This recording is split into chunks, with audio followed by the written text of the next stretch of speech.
Hello Canada, welcome to another edition of the Canadian Citizen Journal. I'm your host, alias Tagai.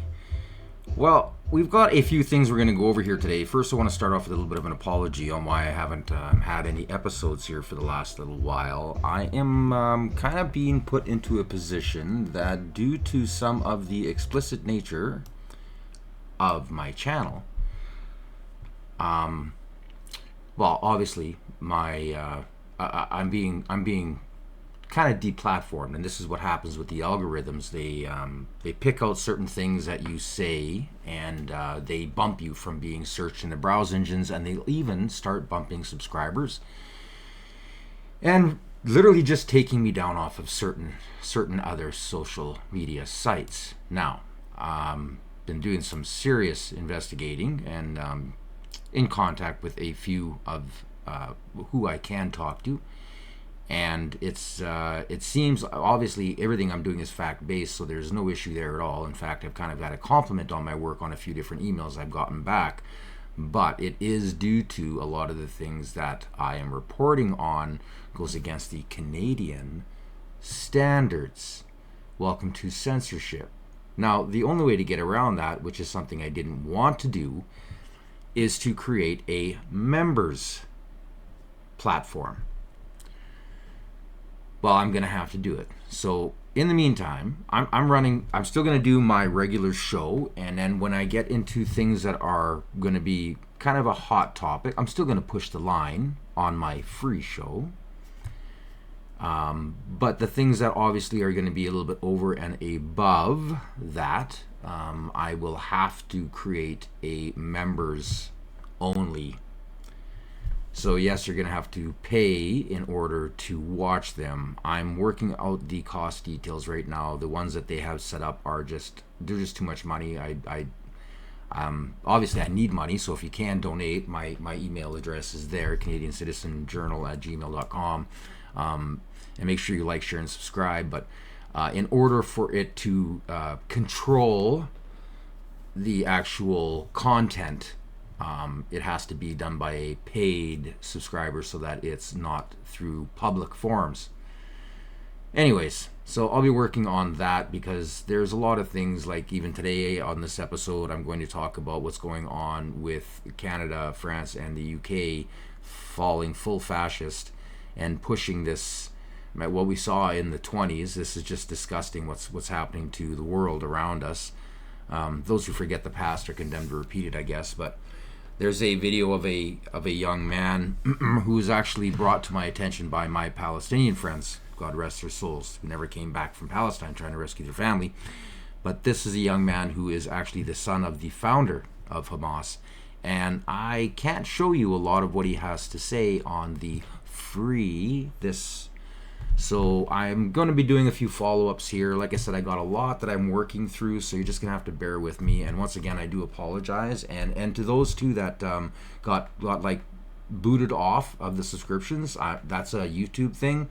They do this. And I've actually been looking into talking to other people who have run these social media platforms, and they said they've seen it happen on them. In fact, for them, they've actually seen it. They had a lot larger numbers. They were seeing like 500, 800, 1,000 being bumped off, and they'll take the notification bell off if it's goes against the Canadian standards. So anyways, just so you're informed, make sure you like, share, and subscribe. Let's just get started here on today's episode. So the Bureau has this. Okay, so there was a report that was released.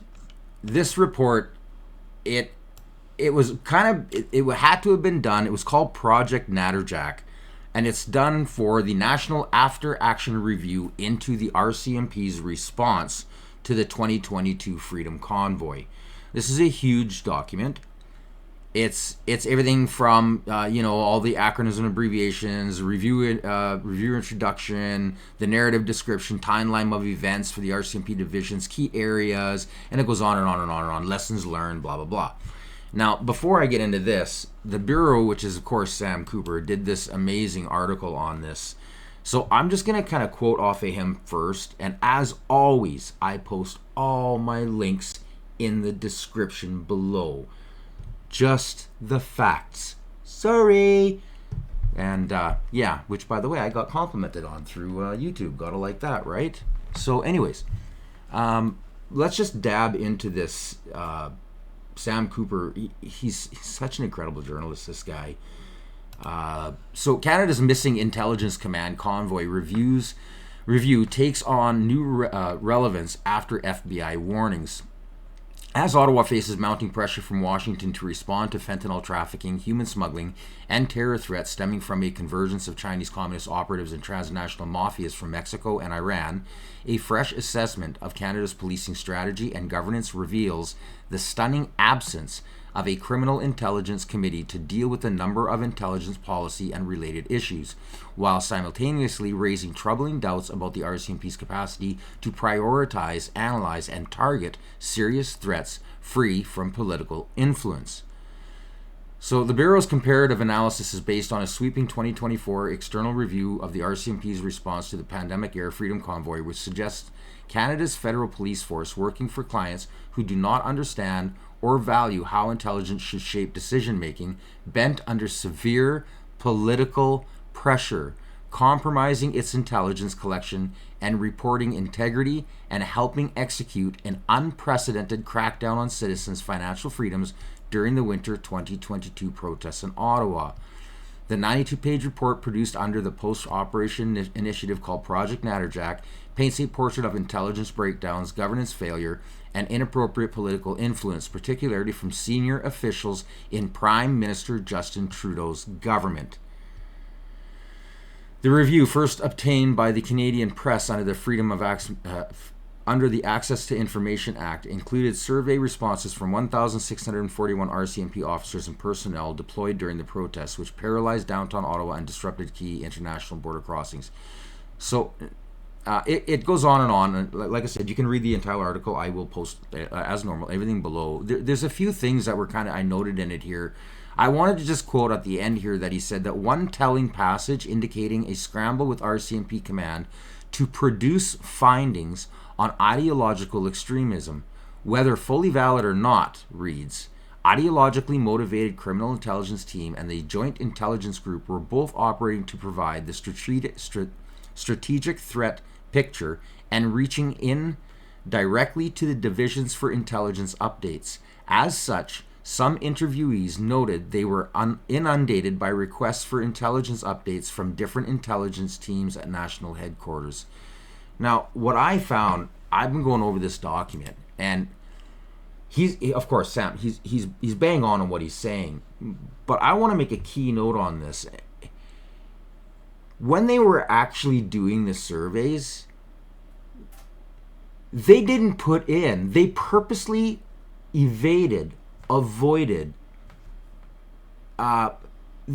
the obvious questions that they should have been asking the police and RCMP that were on the site. Now, when you go over the entire thing, you'll realize it was heavily manipulated. So even the people who were doing this report were being very, we'll just say, they were evading the whole transparency of what actually happened there. And even though they were trying so hard to hide that side of the lies, all the lies, especially from the media, all of the politicians, every single one of them has found to have lied. Every single one. Like, what everybody thinks they believe about the Freedom Convoy has been completely debunked. There was no charges, there was no burnings, there was none of that. None of that happened. It's known around the world. It's famous for how peaceful it was. It was a compliment to the Canadian character, who we are respected for. And our government destroyed that within our own nation through the use of propaganda. That's how bad. So anyways, this report, even though they tried to hide that bias, still came out showing that the government was purposefully interfering and using misinformation disinformation and malinformation. The same ones that want to put more censorship bills on you, which I'm going through right now on my channel. And I'm sorry, hopefully I'm not sure what it's going to be, but hopefully you subscribe so you can get the members only videos I'll be putting out. Now, like I said, as always, I post all this below. This is an incredibly long document for you brainiacs out there, and I know that I've got some great subscribers. You're gonna love that piece. It's by the time you go through and you're in the appendix C there, you're just gonna be like, wow, unbelievable. You're gonna see the ignorance even in the people who are actually supposed to be doing this review. It's pretty bad. So, some wild news. I'm just going to play this and hear it out. Yeah, well, information just coming in, but as you say, police have confirmed that a shooting happened outside the elite American school in a wealthy suburb of Madrid at around 9:14 this morning. Now, they've only said that someone was shot and that it was carried out by unnamed gunmen or a gunman. However, sources are suggesting, as you say, that this was former politician Andrei Portnov. Now, Portnov, as you were mentioning there, was a former aide to the president Viktor Yanukovych, who, of course, was in charge of Ukraine and headed up Ukraine during the time when there was the Euromaidan revolution. This was because he was a pro-Russian president and made a decision to lean closer to Russia, away from the EU. It led to huge protests on the streets, and actually Portnov was one of his aides who backed laws to help the crackdown of that revolution. Now, after that, in 2014, he fled to Russia and then resettled in Europe, and it seems had been living in Madrid. But we don't know what happened today. However, there is some speculation that this might have been a professional hit. So the reason why people are speculating about this, and I must say this is not confirmed by the police or the authorities at all, but the reason why people are discussing this is because since the war in Ukraine in 2022, there has been a number of high-profile crimes against high-profile Russians and Ukrainians. So, for example, in November and December 2022, 6 letter bombs were sent to high-profile people in Spain, including the Prime Minister at the time. And then last year, a pilot was found dead in his garage, and all of this is linked to the war in Ukraine. So now she's missing a pile of names. There's been assassinations all over the world that are linked to this war on both sides. Just figured I'd throw that one out there. It was definitely a hitman. It was professional, without a doubt. Now moving on, food insecurity in Canada is jumping, and it's even higher among children. Yes. And they elected the same party, and yeah, we're in bad shape. As the school year wanes and summer closes in, volunteers at the Single Parents Association of Newfoundland and Labrador prepare for a surprisingly busy time of year. When the final school bell rings on June 26th, sending children off for summer vacation, visits to the charity's food bank will jump. We will see exponential numbers coming to our food banks in the next couple months, said Daniel Stewart, the organization's executive director, just looking for snacks and lunches to get through until September. Now, they kind of go on and on and on here. Data collected in 2021 showed 5.8 million Canadians qualified. Data collected in 2024 brought the statistic up to almost 10 million. And this is for qualified for the food insecurity. This measure can range from marginal food insecurity, worrying about running out of food or limiting selections because of money, all the way to severe food insecurity where individuals skip meals to make ends meet. Heat or eat, people. According to the Proof Research Program at the University of Toronto, the estimates are the highest in 20 years of monitoring. So since they started monitoring, they've never seen it this high. And actually, if you're looking at the charts, there was only one other time that I found it this high, and lo and behold, it was when the other Trudeau was in. And that was also when we were suffering the same highest suicide rates, the same house foreclosure rates. Pretty much it was the mimicked version, but this is seems to be passing. He's surpassing. He's beating his dad at everything. Yeah, it's pretty crazy. Again, full article, everything. I always put it in my descriptions. This here I thought was quite interesting. This sinkhole, they're calling it a landslide. It's weird because it is kind of on a hill, but it looks like a sinkhole landslide. It's pretty wild. A massive landslide in a community about 100 kilometers northeast of Montreal left that massive crater behind. Now, both media and workers are keeping a safe distance away because of concerns that the ground is unstable. Now, this crater is massive. Authorities say it measures about 300 meters across, 100 meters wide, and about 25 meters deep. Look at the and house you can see there. from these drone shots that a house sunk into the hole.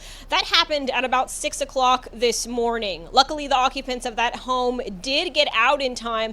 The town's mayor says a loud noise woke residents, and they could feel the ground moving before deciding it was time to leave. 3 other neighboring houses were evacuated as well. Fait que là, on met en place notre centre de commandement au bureau municipal. On va faire des ententes pour reloger les citoyens qui en auraient besoin. Et il y a des allocations avec la Croix-Rouge. Now, we know that this stretch of land is known for landslides. The province's public security ministry says there's a lot of clay in the ground here, so that, paired with recent rainfall, made this scenario more likely. The only thing I can say for people to look out around their house, if they see some cracks in the ground, some falling trees or anything, they have to inform the city as fast as they can, so we can send some experts on site to see if there's something that's going to happen. The municipality says that teams will remain on the ground here. They've also asked for help from surrounding municipalities who will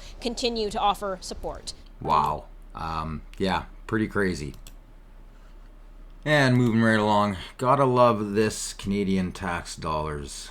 Don't feel too bad for the politicians who lost the election, because they'll be cashing in on big pension or severance payments. So defeated or retiring members of parliament will rake in about $5 million in annual pension payments in total, reaching a total of about $187 million over their lifetime.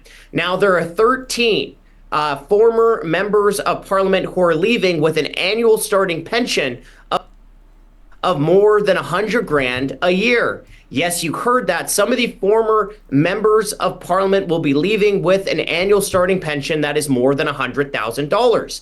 And members of parliament who are not eligible for a pension will be raking in 6-figure severance checks. So the base severance for a backbencher is about $105,000.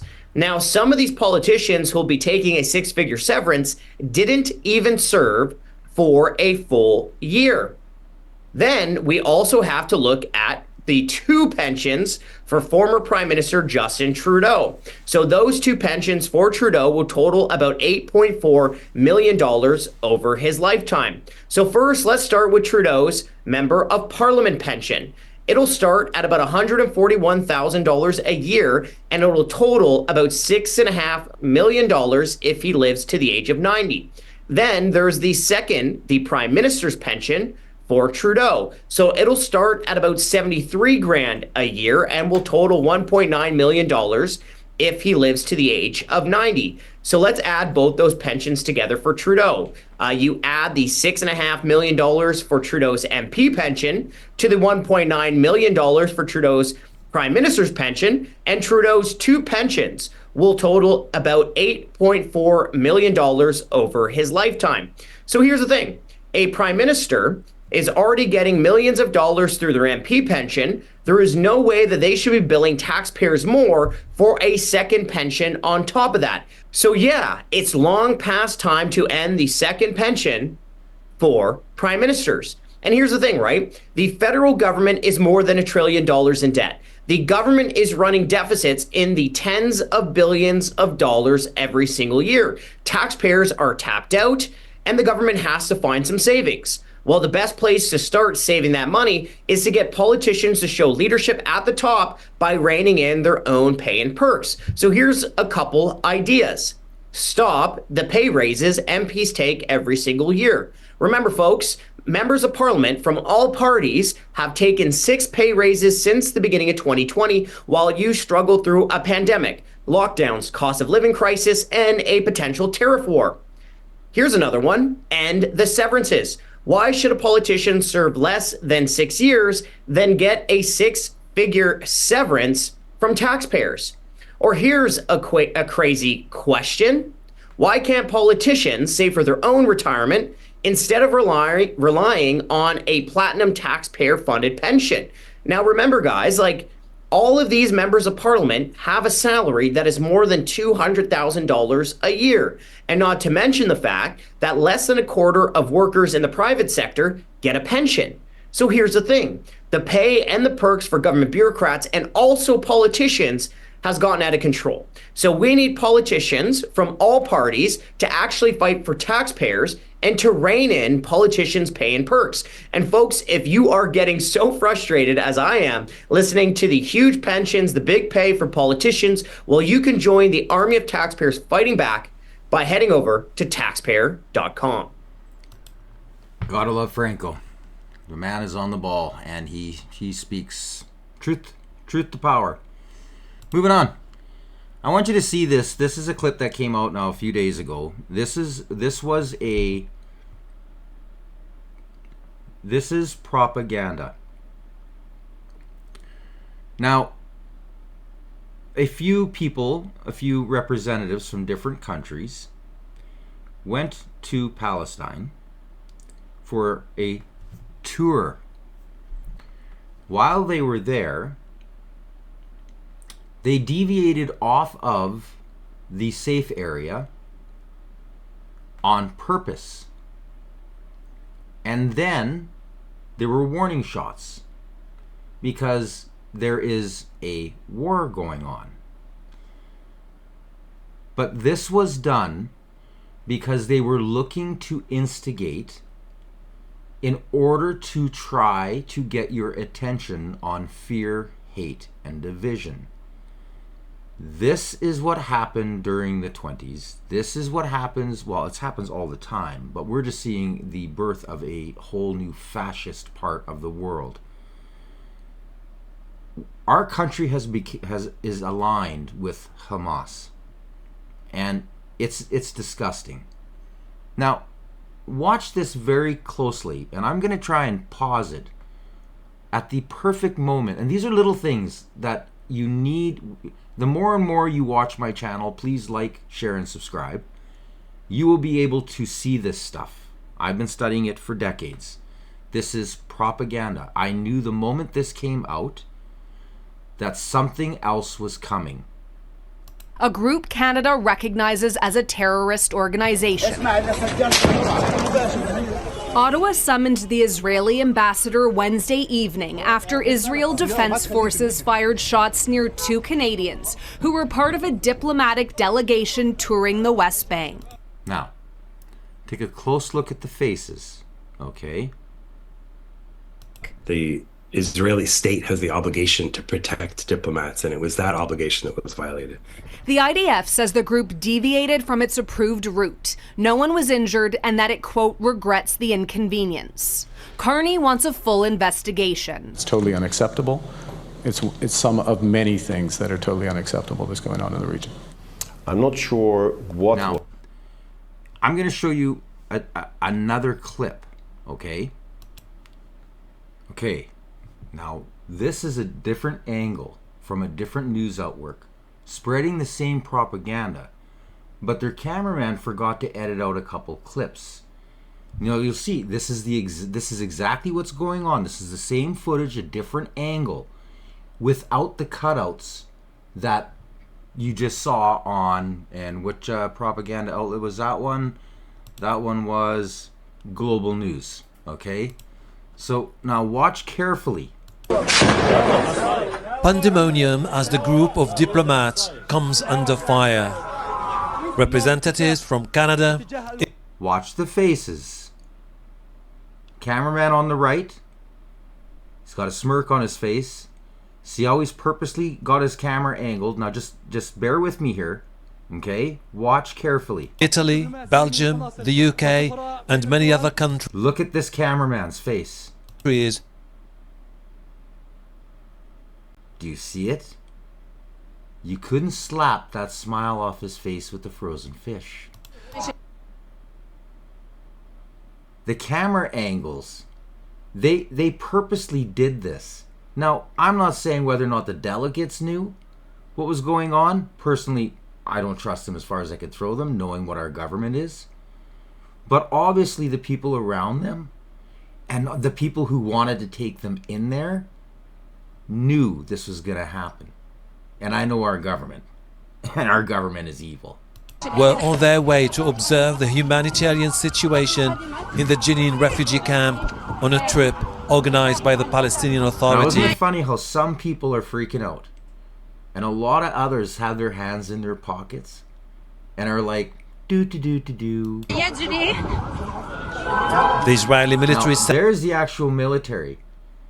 This is when they fired the warning shots. That its troops fired. Right there, you can see them. They shoot at a wall. Warning shots after the delegation deviated from the approved route. No one was injured. Italy, Spain and France are summoning Israel's ambassadors to explain the incident. And the EU's foreign policy chief has called for an investigation. We definitely... Propaganda. Now, of course, right afterwards, what happens? Canada comes out and does this big condemnation. Minister Benjamin Netanyahu calling out some world leaders today, including... And they're like, you gotta stop these atrocities, blah, blah, blah, blah, blah, blah, blah. Fake news, blah, blah, blah, blah, fake news, blah, blah, blah, blah. Now, I'm gonna play this pieces of this segment from CBC. Let's just watch Prime it and Minister go through Mark it. Carney. I say to President Macron, Prime Minister Carney, and Prime Minister Starmer, when mass murderers, rapists, baby killers, and kidnappers thank you, you're on the wrong side of justice. You're on the wrong side of humanity. And you're on the wrong side of history. The striking comments come after 2 Israeli embassy staff were killed last night. Yaron Lashinsky and Sarah Lynn Milgram were gunned down, leaving an event in Washington. The embassy says that couple was about to get engaged. The suspect, 31-year-old Elias Rodriguez, has been arrested and charged with 2 counts of first-degree murder. He's also been charged with murder of foreign officials, causing death with a firearm, and discharging a firearm in a crime of violence. Police say the suspect chanted "Free Palestine" after he was arrested.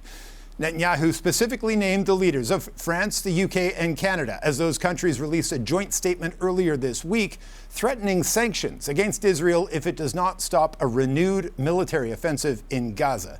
But Canada has other grave concerns with Israel. Israeli defense forces shot near Canadian diplomats in the West Bank yesterday.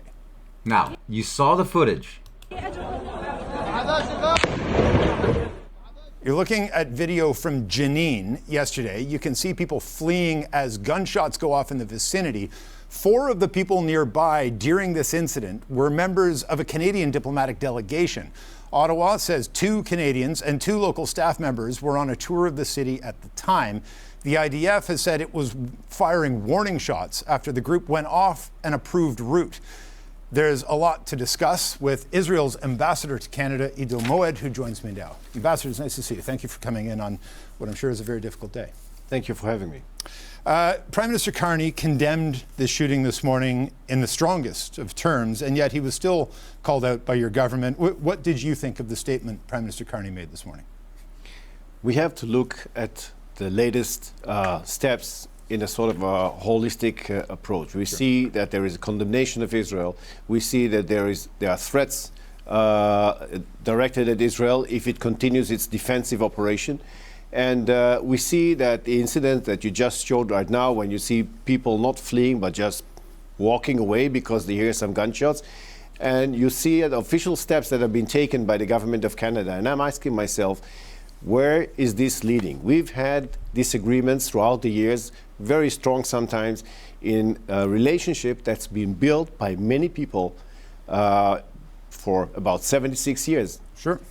Within those disagreements, I don't think there have been many instances that Canada directed threats at Israel in a military operation or in the midst of a war. It is an unprecedented time, though, is it not? And I'm not sure that many of my predecessors were also summoned to the Ministry of Foreign Affairs because warning shots were fired in the air. So the question is at the moment, where are the relations going? And what we are saying, what Prime Minister Netanyahu is saying, is not only did Hamas thank Canada once, this is the first time for this government, but previous government was also thanked by Hamas. There is, one must himself. It's the same Liberal Party. Itself, where is this going? Is this the right side or the wrong side? So I'm not saying, of course, in no way or sense that Canada is supporting Hamas. That's very clear. It's a listed terrorist organization also here in Canada. But the question is, where are we going? Okay, so let's take these one by one, because I think it's important to sort of say there's the issue with the statements from both Netanyahu and Foreign Minister Gideon Sa'ar this morning saying, and I'm going to quote the Foreign Minister, there's a direct line connecting anti-Semitic and anti-Israeli incitement to this murder, the murder in Washington. This incitement is also done by leaders and officials of many countries and international organizations, especially from Europe. Is Canada included in that list that there's a direct line connecting these kinds of attacks to statements by Canadian officials? What we are talking about is not accusations against Canada or anything. We are talking about an atmosphere that is brewing. And when somebody as deranged as that terrorist in Washington picks up a weapon and feel that he's emboldened and he can kill people in the middle of the street, then something is happening that can be and must be stopped. Deterrence comes also from the top down. So when anti-Semitism becomes so lethal that people are being shot in the street, I think it is most important for all of us, and especially for Israel, that is the homeland of the Jewish people around the world. It is extremely important that all steps and measures are taken to protect the Jews. And right now, what I hear in Canada for quite a long time is that the Jewish community feel that they are less safe, that they are less protected than they should be. And we look at the numbers and we see the rise of 670% in the number of incidents against Jews, who are only 4% or 1% of the population. So there is something going on here, and so this is very worrying for us, for Israel. But again, we have our very open and frank discussions with Canadian government. We've always had them, but at this point in time, we are in a sort of a time that we have to decide how we will proceed. Canada. Now, what he's talking about, and I've shown this on many of my videos, I like to get this out there, is stuff like, so here's a good one. All right, so this is Karima. She's amazing. Now she's at a protest. Why don't you just leave? From our government is directly resulting in the mass murder of Palestinians in Gaza and the West She's just trying to cross over. She's just trying to do her job. She's just trying to record. Why are you abusing a woman? Why are you abusing a woman? Leave her alone. Now, this isn't even the worst, okay? There's piles of this stuff, okay? This happened in Vancouver. Yeah, this is a Canada flag. Israel burn, burn. Palestinians will return. Israel is a terrorist state. Israel. Now, it's so bad here that I'm going to read you an article.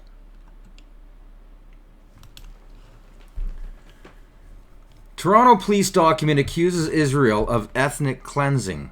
TPS officials say they aren't taking sides, but the language in the document says otherwise. The knock against the Toronto Police Service over the past 19 months is that they have engaged in two-tier policing, specifically when it comes to policing protests that are pro-Palestinian, in many cases outright pro-Hamas. They are pro-Hamas, people.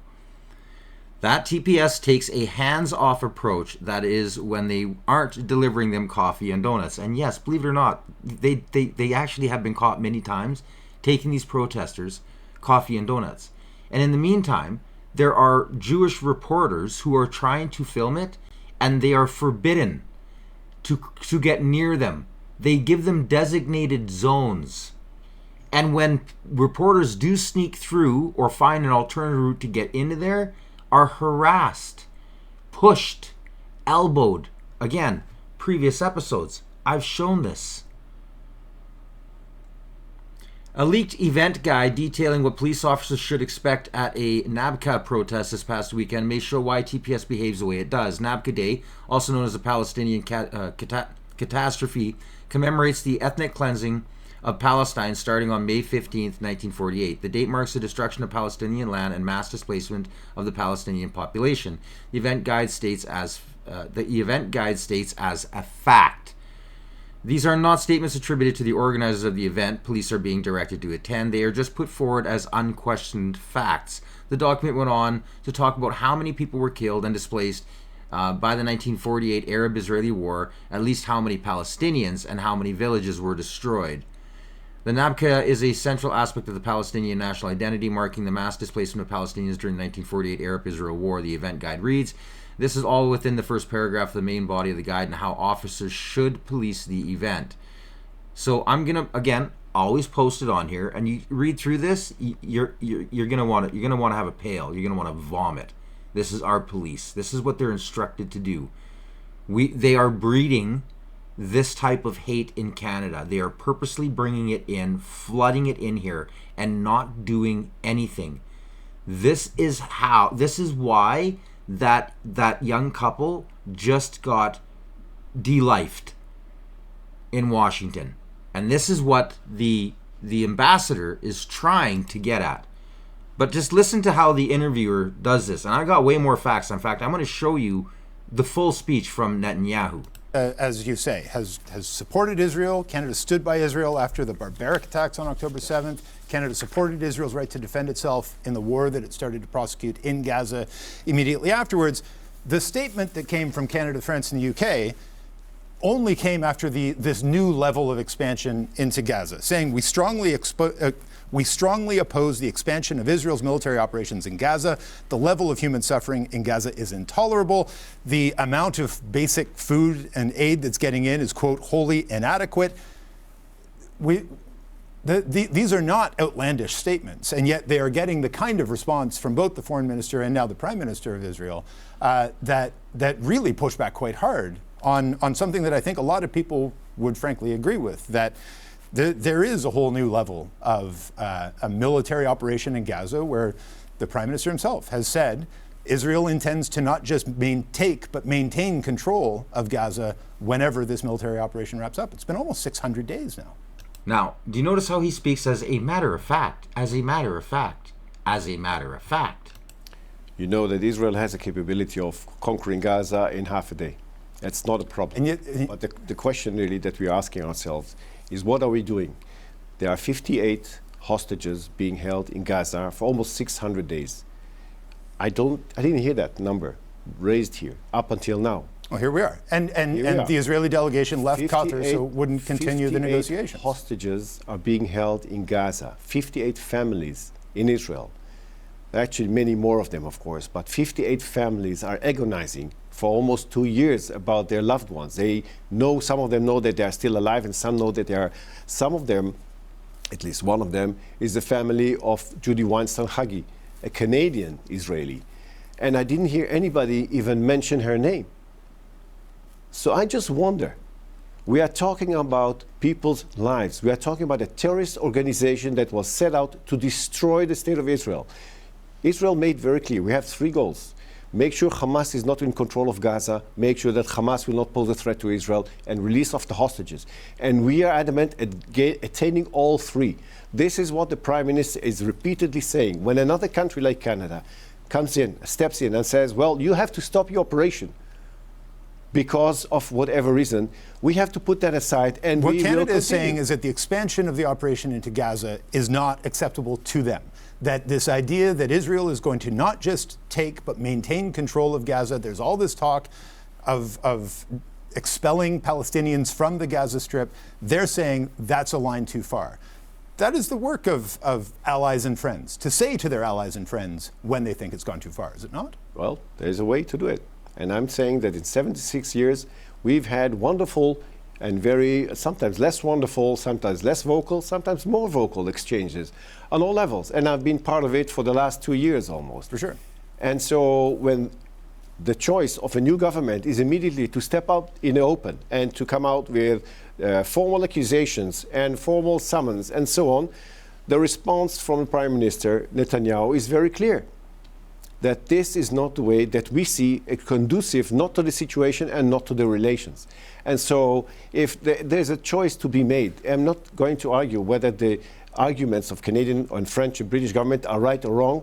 That is something that we can debate. My role as emissary, as ambassador, is to do my best to assure that our relations are the best they can be. And they are very good relations. They are very solid foundations for the relations. And we have to protect them when times are difficult and when times are good. And this is where we are right now, and this is what I'm talking about. Okay, so now let's just we're gonna go over this one more time here.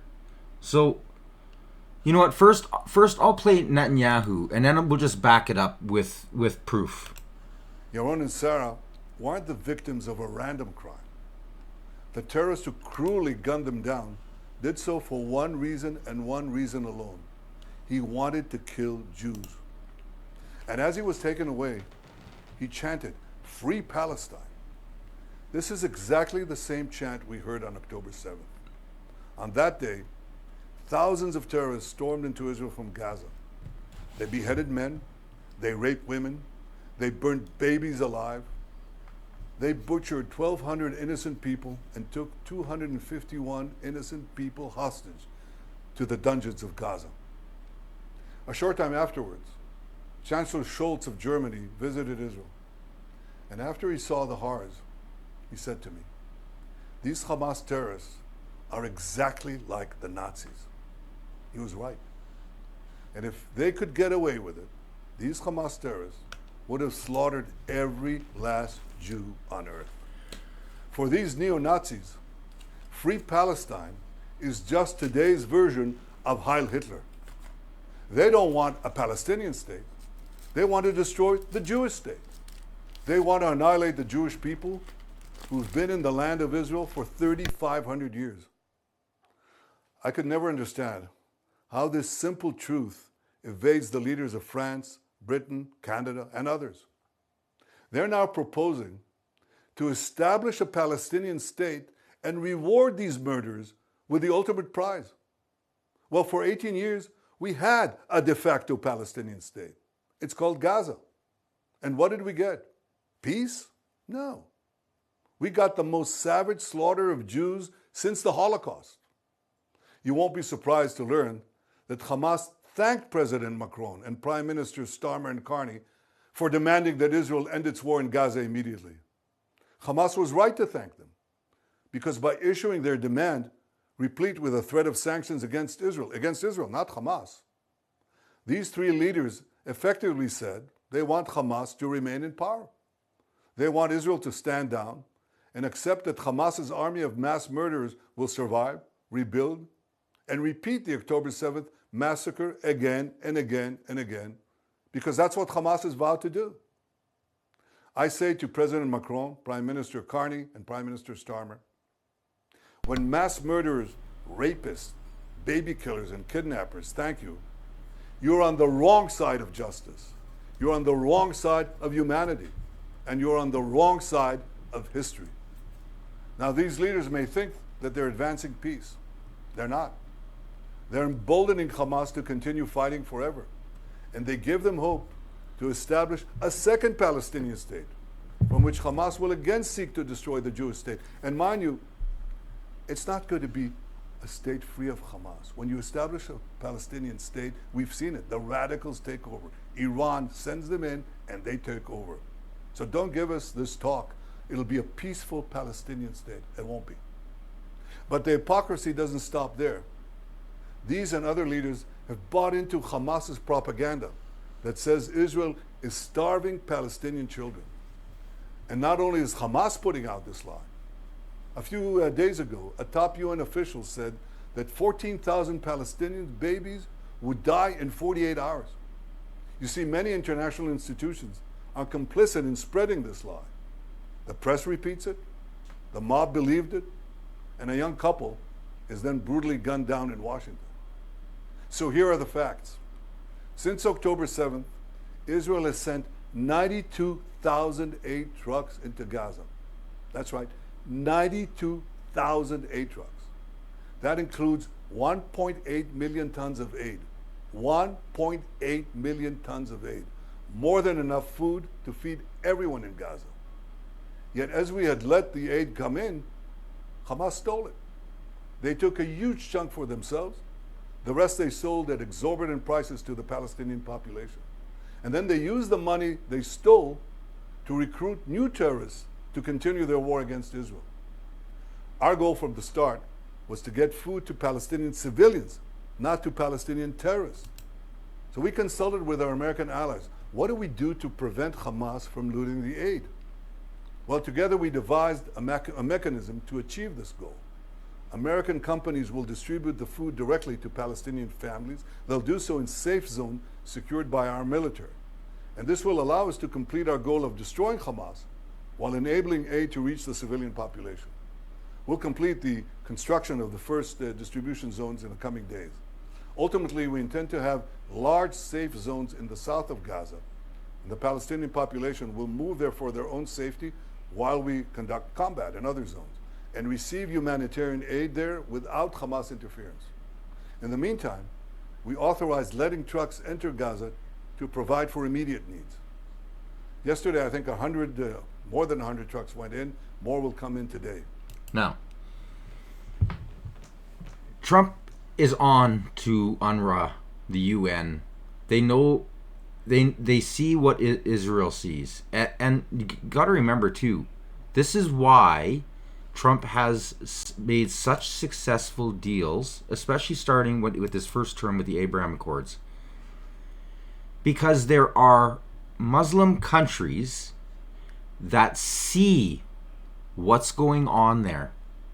That's why those countries won't take any of the Palestinians refugees, because they don't know who they can trust, and they don't want to bring that extremism into their countries. Everybody's like, well, how come, well, these guys, they won't even take their own. There's good Christians, bad Christians. Like, every religion's got them. And it just so happens that, I mean, Islam's a young religion. They're going through their radical stage. This is a radical stage. We had our barbaric end of it as well. We went through it. We cleaned it. We sorted it out. We got to help them do their job. And like I said, on another video, it'll have to be a members video, I'm going to show you the words right from the son of the man who founded Hamas. And he tells a story that him and another guy tell the exact story that I was told to with my Palestinian friends, God rest their souls, who never came back when they went to go rescue their families from Hamas in Gaza. They told me about what's going on there. So don't believe all these pro-Palestinian on the streets. They're full of lies. They don't know what they're talking about. Now, let's just debunk this again. So these are the trucks, okay? So they come in, and right away Hamas takes them over, gets on there with guns, and they shoot at anybody who tries to get on the trucks. They're stealing this food. Goodbye. So this just, and here it is, it just clarifies that Hamas terrorists take control of humanitarian aid trucks as soon as they enter Gaza. You can see the civilians attempting to stop the trucks. They are shot at by the militants in civilian clothing. That's not all. Here's some of them fleeing from the airdrops because Hamas is opening fire, pushing them all away. This is happening. This is what they do with the food bags. They'll empty the food, feed the army, the Hamas army, and then load them and smuggle all different types of artillery. They can move it around because they're in these supposed aid trucks. Here's some more footage. These guys are trying to get to these packages. You see them getting beat up by Hamas? They can't get to the food. These are innocent Palestinians. Look at the onlookers sitting there. They're starving to death and they can't go get the food. Unbelievable. Unbelievable. Here's more footage. Because they cleared this area. Once they cleared the area, they found warehouses right full where they were actually emptying the bags of food into trucks, loading them with ammunition. They went in and grabbed the rest of the food that was now changed bags, and some of them are still in the original bags. These are the people going in, getting the food that they've been starved of from Hamas. There's like hundreds of tons of this stuff buried and hidden all throughout Gaza that Hamas is hiding, and then they sell it, like he said, at exorbitant rates. There's even interviews where people talk about it, and they say it straight out. It costs me 6 months' wages to feed my family. This is what's going on. Unbelievable. And our media is they're just so corrupt. And now, this is how bad it is in Canada, okay? So this is the third time I've seen this happen now. This is an ambulance trying to get to the hospital with a patient. Now, I'm still waiting to find out what this patient had. Nobody knows yet. He couldn't get through because of another illegal pro-Hamas supposed Palestine protest. You can hear him in the background. So, and this is Reality Docu, it's called, on X. And he wrote, since my ambulance video has garnered significant attention, I decided to post the full uncut footage of the incident. This ensures fair coverage for all parties involved. Now, I'm just going to speed through it here, but they're trying to guide him. Like, how are we going to get around this? I've got a guy in the back. We got to get to the hospital. We're on an emergency call. Right. Are you kidding me? Now, could you imagine if that was your wife, your child, your mom, your dad in there? And there's an illegal protest going on where police are serving coffee to these guys? And they're yelling out for the genocide of a certain religion? I'm sorry. This is Canada. This is what that whole interview, this is the ambassador's trying so hard to communicate this across, but he knows he's dealing with propaganda. Canada is just, we are in such bad shape.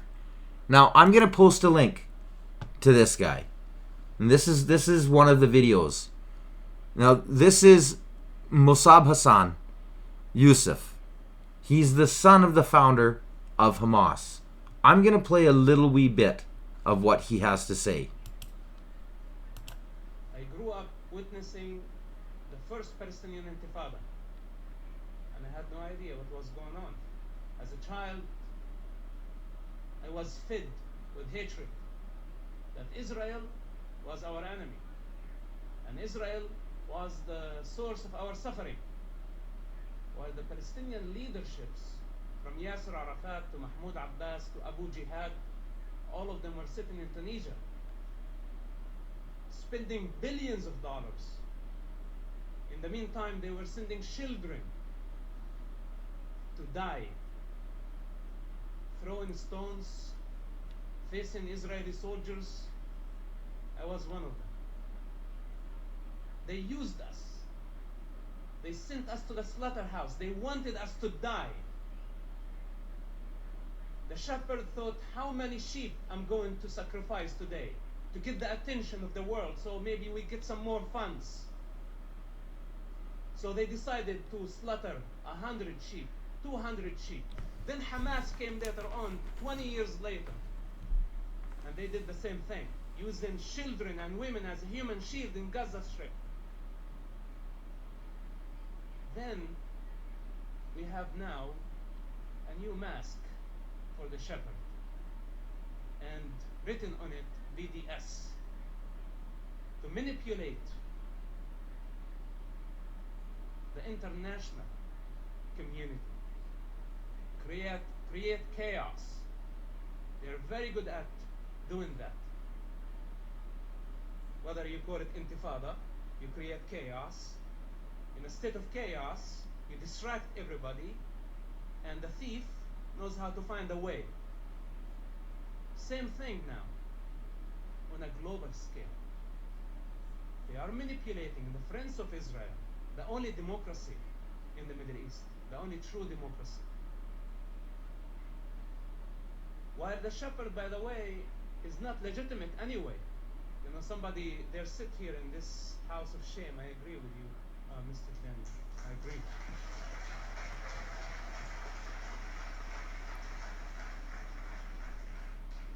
They don't represent the Palestinian people anyway. Who are you representing? The Palestinians in the West Bank or the Palestinians Now, in the Gaza? that house of shame is, he's in the UN.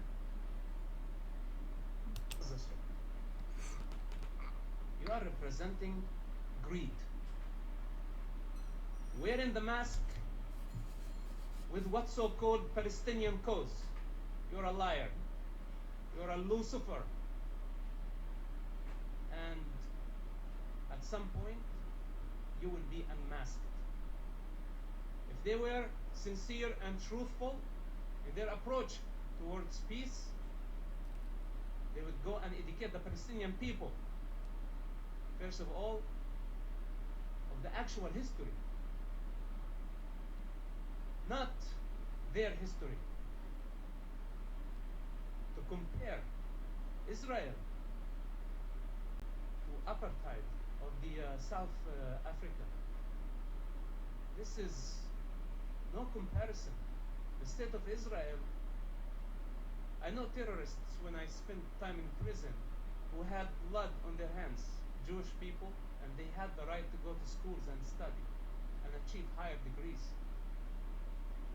from Israeli schools. In Jerusalem, the Israeli government give the Muslims the right to worship on Temple Mount, and in the meantime does not give the right to the Jewish people to practice their religious freedom on Temple Mount.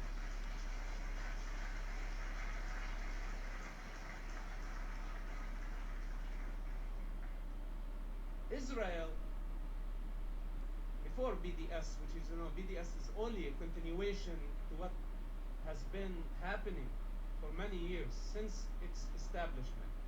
I ask myself, a country like Indonesia or other countries thousands of miles away, Muslim countries, why are they boycotting Israel?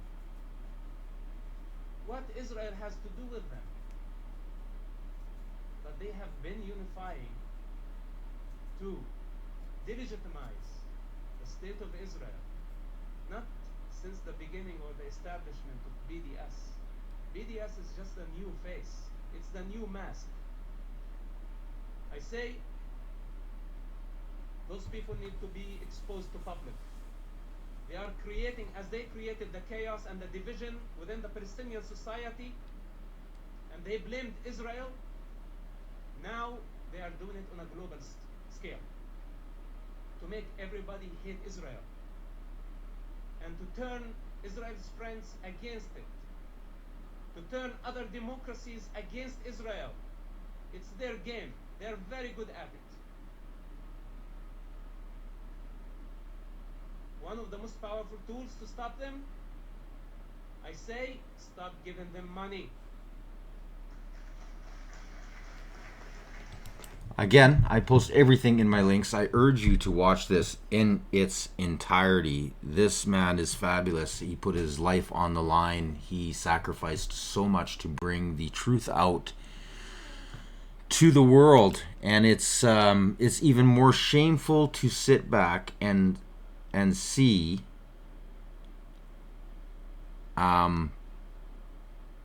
just how ignorant a lot of the world is. It's it's pretty sad. It is pretty sad. Anyways, again, I'm pushing the edge, but I'm here just to give you the facts. Just the facts. Sorry. I hope you enjoyed today's episode. If you did, make sure you like, share, and subscribe. I do apologize again for the long wait between episodes. Like I said, I've gotten a lot sorted out.